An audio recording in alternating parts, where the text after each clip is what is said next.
College ছাত্র খালিদ হাসান সাইফুল্লাহ হত্যার ঘটনায় রাজধানীর লালবাগ থানার মামলায় ঢাকা ৭ আসনের সাবেক সংসদ সদস্য হাজী মোহাম্মদ সেলিমকে আদালতে হাজির করা হয়েছে।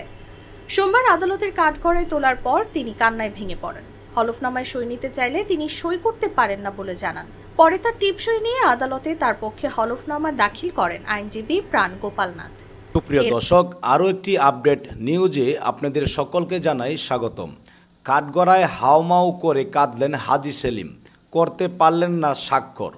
রাজধানী আইডিয়াল কলেজ ছাত্র খালিদ হাসান সাইফুল্লাহ হত্যা মামলায় ঢাকা ৭ আসনের সাবেক সংসদ সদস্য হাজী মোহাম্মদ সেলিমের ৫ দিনের রিমান্ড মঞ্জুর করেছেন আদালত। এ সময় কান্নায় ভেঙে পড়লেন সাবেক এই সংসদ সদস্য।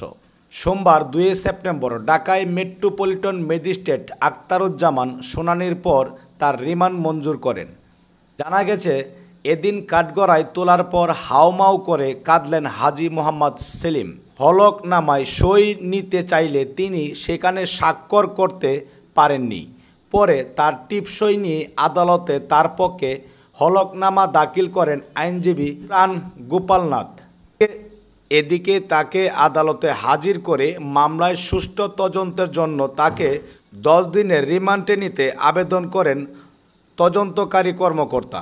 শুনানি শেষে আদালতের তার ৫ দিনের রিমান্ড মঞ্জুর করেন।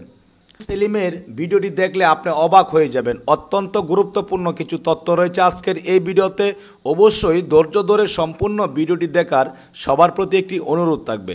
দর্শক, কে কোন জেলা থেকে আজকে আমাদের এই ভিডিওটি দেখছেন অবশ্যই কমেন্টসের মাধ্যমে জানিয়ে দিবেন।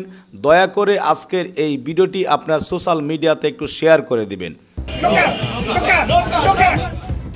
কখনো অন্যের জমি দখল করে, কখনো ব্যানারে তার নাম ছবি না থাকায় কাউন্সিলরকে পিটিয়ে, কখনো তালা হাজী নাম সহ নানা বিতর্কিত কর্মকাণ্ডের মধ্য দিয়ে খবরের শিরোনাম হতেন ঢাকার ৭ আসনের সাবেক সংসদ সদস্য হাজী মোহাম্মদ সেলিম। সেই হাজী সেলিম গতকাল পুলিশের হাতে আটকের মধ্য দিয়ে আবারও খবরের শিরোনাম হয়েছেন।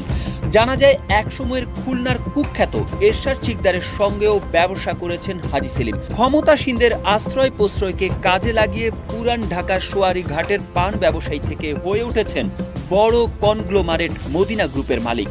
গত ৩ দশকে দেশের বড় ২ রাজনৈতিক দল আওয়ামী লীগ ও বিএনপির পৃষ্ঠপোষকতা পেয়েছেন তিনি। তবে বিএনপি এবং তত্ত্বাবধায়ক সরকারের আমলে অন্তত ১২০টি মামলা দায়ের করা হয় হাজী সেলিমের নীতি ও অবৈধ আয়ের কারণে এসব মামলা দায়ের করা হয়। আর গতকাল আটকের পর আজ আইডিয়াল কলেজের প্রথম বর্ষের ছাত্র খালিদ হাসান সাইফুল্লাহ হত্যার অভিযোগের মামলায় তাকে ১০ দিনের রিমান্ডে নিতে আবেদন করেছে পুলিশ। হাজী সেলিম ও তার স্ত্রী গুলশান আরার বিরুদ্ধে জ্ঞাত আয় বহির্ভূত সম্পদ অর্জন এবং সম্পদের তথ্য গোপনের অভিযোগে ২০০৭ সালের ২৪ সেপ্টেম্বর মামলা করে দুদক। বিচারিক আদালত ২০০৮ সালের ২৭ এপ্রিল ওই মামলায় রায় দেন। রায়ে হাজী সেলিমের ১৩ বছরের কারাদণ্ড হয়। ২০২২ সালে ওই মামলায় হাজী সেলিমের ১০ বছরের কারাদণ্ড বহাল রেখে রায় দেন হাইকোর্ট। পরে আদালতে আত্মসমর্পণ করেন তিনি। এরপর কিছুদিন কারাভোগের পর ২০২৩ সালের জানুয়ারিতে উচ্চ আদালত তাকে জামিন দেন। অভিযোগ রয়েছে, হাজী সেলিম নিজের বিভিন্ন অপরাধে সব সময় সহায়তা পেয়েছেন স্ত্রী গুলশান আরার। ২০০৮ সালের এপ্রিলে ২৭ কোটি টাকা জ্ঞাত আয় বহির্ভূত সম্পদ অর্জনের জন্য ১৩ বছরের জেল হয় সেলিমের। আর সেই সম্পদ নিজের কাছে রাখার জন্য ৩ বছরের জেল হয় তার স্ত্রী গুলশান আরার। মূলত এমপি নির্বাচিত হওয়ার পর জমি ও বাড়ি দখলের নেশা পেয়ে বসেছিল হাজী সেলিমকে।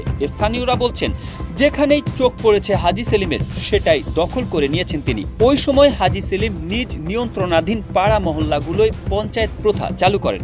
তখন অনেকেই তার কাছে বিভিন্ন বিরোধ নিষ্পত্তির জন্য আসত। এর মধ্যে জমি বা বাড়ি সংক্রান্ত বিরোধ নিষ্পত্তিতে তার সহযোগিতা চাইতে আসতেন স্থানীয়রা। কিন্তু এসব বিরোধ নিষ্পত্তির বদলে হাজী সেলিম নামমাত্র মূল্যে ওই জমির কাগজপত্র কিনে নিতেন। জোরপূর্বক উচ্ছেদের জন্য বিচার শেষে তিনি ঘরে বা দোকানে তালা ঝুলিয়ে দিতেন। এজন্য এলাকায় তালা হাজী নামেও খেতাব পেয়েছিলেন তিনি।